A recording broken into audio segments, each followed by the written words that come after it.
what we are going to do is I'm going to use this bed to my advantage, okay? Every function on it, right? Because like I said, I'm a lazy therapist.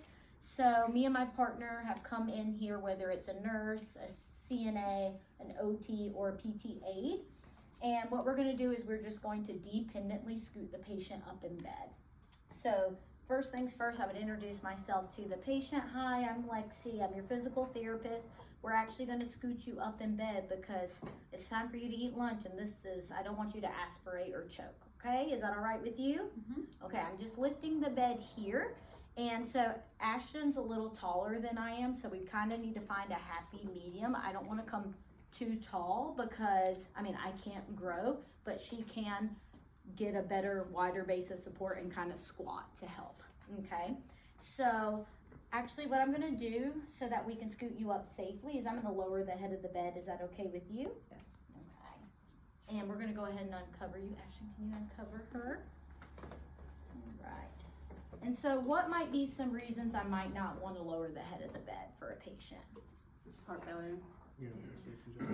So it might be a little uncomfortable for them if they have heart failure, but I should still be able to lower it momentarily, right?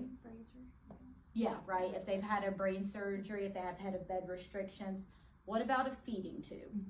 Right? We're supposed to keep the head of bed up, but let's pretend she has a feeding tube. It's hooked up here on the wall. All I have to do right before I lay her down would be to pause it so that the feeds are no longer running, and then I can lay her flat, readjust her, get the head of the bed up, and then start the feeds. Okay, I'm not disconnecting it, I'm just pausing it. That way it doesn't cause any aspiration, any issues there.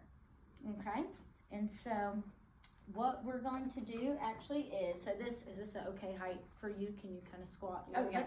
Okay, we're actually gonna lower the bed rails here and be mindful. I'm gonna be mindful of every line and lead I have.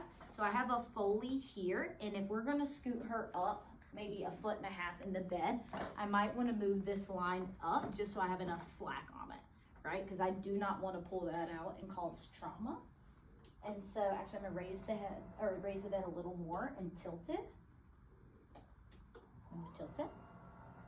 And to what position is this? Trendelenburg, right? Okay. Yep. And so actually, if I go full position, it can go even more than this just to show you guys. Okay, so I can tilt it. Look how far this can go. So really it's not gonna be a heavy lift for us. Okay, so Ashton, actually what we're gonna do, we're gonna use this chuck pad here. And are you able to lift your head and tuck your chin? Okay, and then get a good owner grip on it as close as possible. We're gonna watch your hair so we don't pull it. Okay, and have the patient, if they're able to cross their arms. Okay, and then on the count of 3, we're gonna scoot up. Okay, ready? 1, 2, 3. Okay, and then leave her there. Okay, and I'm gonna lay you back flat. Make sure you're covered. I'm gonna readjust my line here. Make sure it's connected, and then reposition the patient up, raise the bed rail, and lower the bed. Give her her call bell. Okay, any questions about that?